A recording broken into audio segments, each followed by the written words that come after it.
Welcome everybody to Bugbears and Brews. My name's Brian and today we're doing Encounter Recap number 16 of the Storm King Thunders campaign.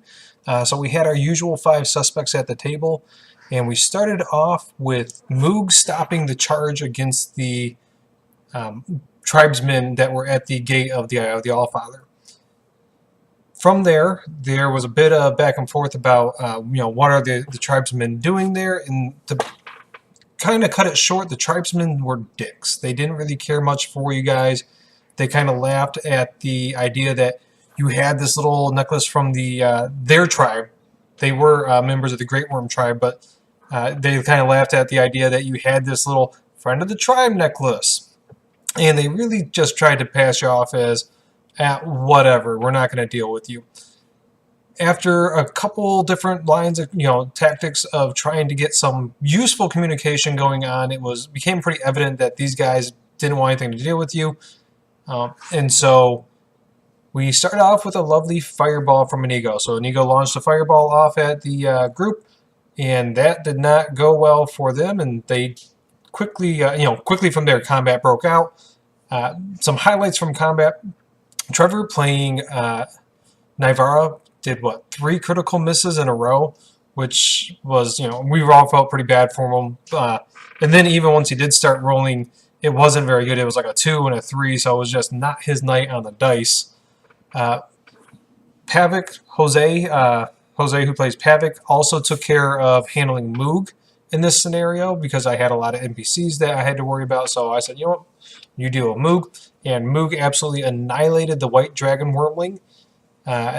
What was it? I think he got a crit on the first attack against the White Dragon Wormling. So with the fire damage that the dragon already took, and then the critical hit, which was like 6d12 plus, I wound up giving him 6d12 plus double the strength because it was really high in the percentile roll.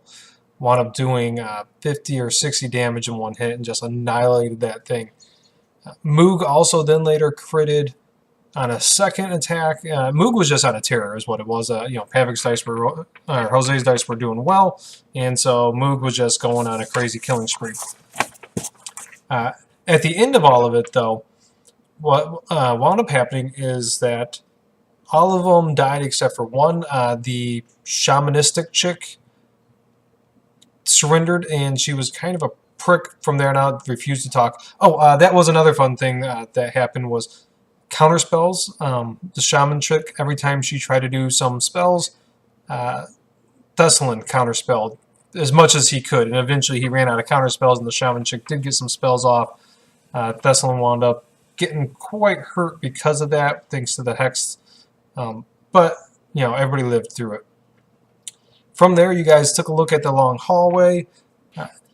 You found out that there's 2 switches, one on each side, and with the assistance of Moog, you're able to throw them because these are switches made for a giant. And you're thinking they'd raise the interior portcullis, but instead what they did was drop giant blocks by the entrance to seal it up. So that way, in case of an attack or something like that, they could seal up the Eye of the Allfather. So you guys decided to raise the most exterior one, but keep the closest one closed, I believe is what you did. One main thing is you kept one closed, you raised the other one. It does take about 30 minutes for one of them to raise up to the ceiling. Dropping them was nearly instantaneous.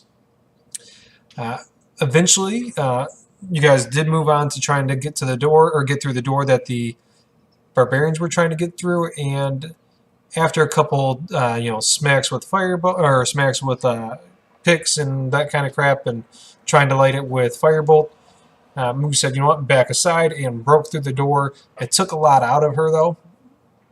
But that did open you up to a central area that had 6 statues of giant races. So there's one for one legendary type god or figure for each race of the giants. And then in the center was a statue of Anam. And so each of these giants did have a weapon as well, tailored towards that legend behind that giant, except for the hill giant's bone club was missing. I say bone club because you found it later on, but the hill giant's weapon was missing.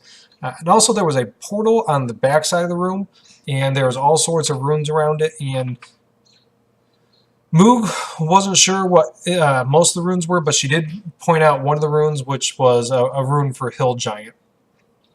From there, you guys had an option of 4 different doors to go through. You decided to go through the doors on one side, or a door on one side, and you did some teamwork to get through the door pretty quick. Moog said she could plow through it if you wanted. However, it would take, pretty much exhaust her for the day. So you guys opted to not do that and preferred Moog to be able to be a combat asset. And that opened up kind of like a dining hall type deal. And right as you stepped in, you were really glad that you didn't start working on the other door next to it, because it was actually leading into the same area, so it would have been a wasted effort.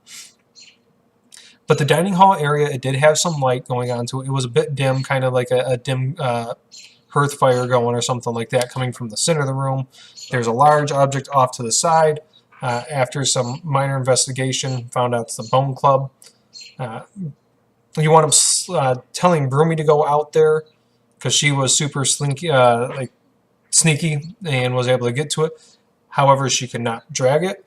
It was way too big for her.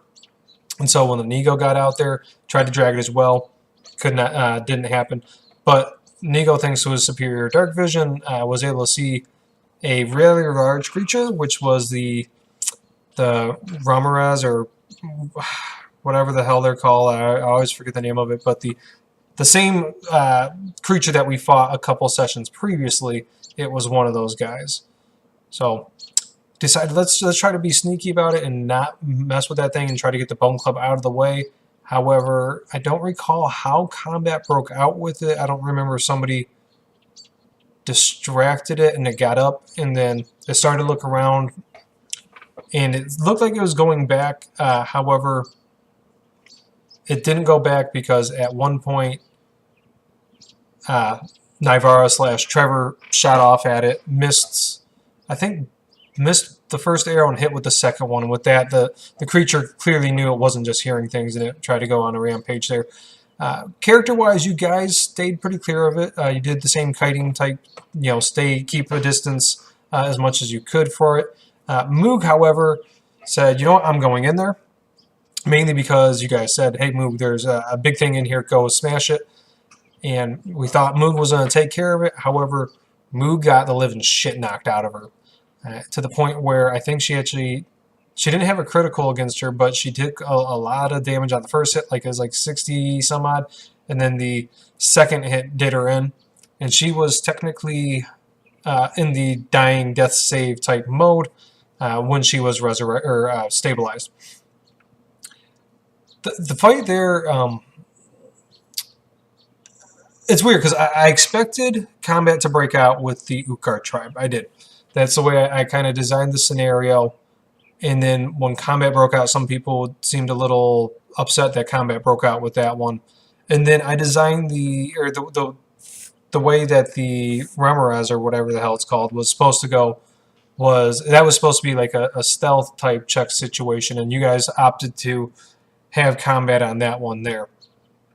So it was interesting to see, the one I designed for combat, some people were a little mad that combat became of it, and then the one that I designed for kind of a skill check method type deal, you guys opted to just run and gun and kill it. I guess it comes down to it being a dumb creature versus the other ones being humanoids. It's the only thing I can think of off the top of my head there. A couple other people did get some good damage in that fight. As far as good character combat moments that stick out in my mind, there's nothing really with that one there. I will say I was kind of distracted by a couple of people not liking the first fight there. It's just, kind of had me in my head there. So I admit I wasn't paying as much attention because I was thinking about how I could do things better next time. But at the end, you guys decided to take a quick lap around the room after the creature was dead. You didn't find anything else of interest. And you grabbed the Bone Club and you brought it to the central hub area with all the statues. And you were going to have Moog put it up on the statue, but you decided not to. So from there, you guys took a short rest. Short rest is what you guys decided. There was some talk at the table which one to do, and you guys at the end decided to do a short rest. And that's where we left off. So you guys left off with a short rest, and you were going to proceed through the rest of the area. The main thing, I thought the decision was that you guys didn't want to get hijacked or hit by something during the middle of a long rest. You still have the shamanistic chick with you guys. She went and tried to do some stuff with the dead bodies.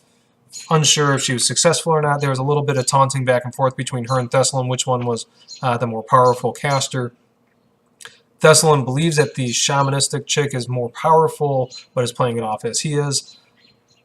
And there was a necklace that was found on the head